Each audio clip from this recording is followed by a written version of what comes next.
ఆంధ్రప్రదేశ్ 2024 ఎన్నికల ఫలితాల్లో ఓ చాలా ప్రత్యేకమైన కథ ఉంది. రండి, ఈ విశ్లేషణలో మనం అరకులోయ తీర్పు వెనుక ఉన్న ఆ రాజకీయ పరిపాలనా వ్యూహాన్ని కొంచెం లోతుగా చూద్దాం. అరకు లోయ ఇది కేవలం ఓ నియోజకవర్గం కాదండి. ఇది అల్లూరి సీతారామరాజు జిల్లాలో 6 గిరిజన మండలాలతో పూర్తిగా 100% గిరిజనులకే కేటాయించిన ఒక ప్రత్యేకమైన ప్రాంతం. దానికంటూ ఒక భౌగోళిక, సాంస్కృతిక అస్తిత్వం ఉంది. అయితే ఈ ఓటుని అర్థం చేసుకోవాలంటే ముందుగా మనం అక్కడి నేలని, ఆ ప్రజల బతుకుల్ని అర్థం చేసుకోవాలి. వాళ్ల ఆశలు, వాళ్ల కష్టాలే అక్కడి రాజకీయాలకు పునాది. ఇక్కడి జనాభాలో ఎక్కువ శాతం గోండ్, కోల్మ్, పోర్జా తెగలవారే ఉంటారు. వాళ్ల ఆర్థిక వ్యవస్థ మొత్తం కాఫీ, వరి లాంటి వ్యవసాయం చుట్టూనే తిరుగుతుంది. చాలా కుటుంబాలు చెప్పాలంటే ప్రభుత్వం మద్దతుమీద ఆధారపడే బతుకుతున్నాయి. ఇప్పుడు మనం ఈ స్లైడ్లో చూస్తున్నది ఇదొక లిస్ట్ కాదండి. ఇది ప్రజల రోజువారీ జీవితంలోని సంఘర్షణ. పూర్తికాని రోడ్డంటే ఏంటి? పండించిన పంట మార్కెట్టుకు వెళ్లకుండానే పాడైపోవడం.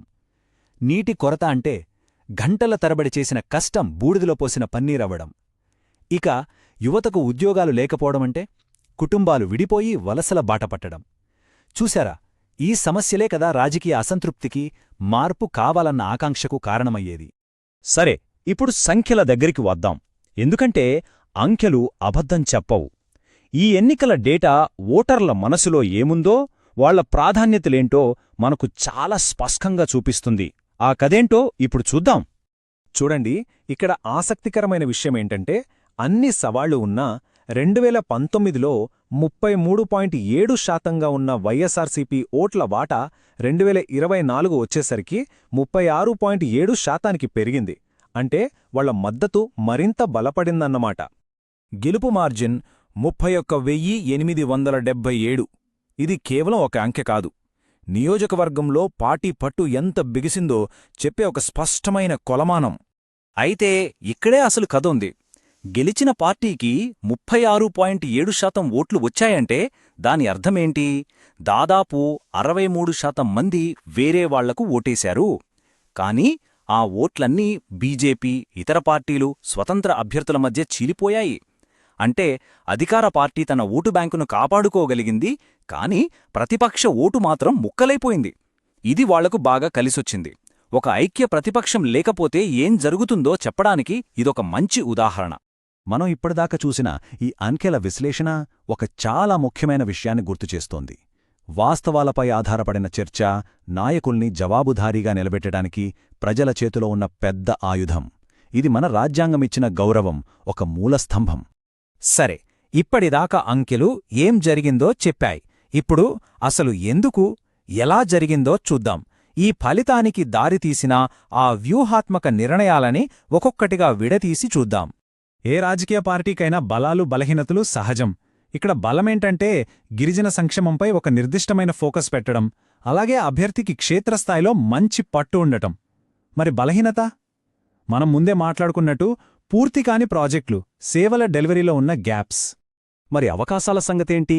కొత్తగా ఏర్పడిన జిల్లా పరిపాలనా వ్యవస్థను వాడుకుని సేవలను మెరుగుపరచడం ఒక పెద్ద అవకాశం. అదే సమయంలో పరిష్కారం కాని సమస్యలపై జనంలో పెరుగుతున్న అసంతృప్తి, బలపడుతున్న ప్రతిపక్షం, ఇవి మాత్రం తీవ్రమైన సవాళ్లే. ఓకే, ఇప్పుడింకొంచెం లోపలికి వెళ్దాం.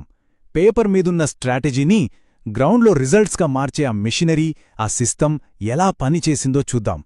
ఈ స్లైడ్ చూడండి. ఇది సంక్షేమ పథకాల పంపిణీ గొలుసును చూపిస్తుంది.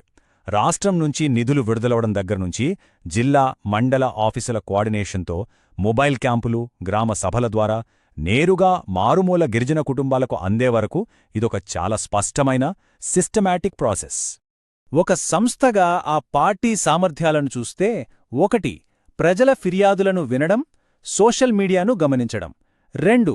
వెంటనే అరకు వర్క్స్ మేళా లాంటి కార్యక్రమాలతో స్పందించడం. 3.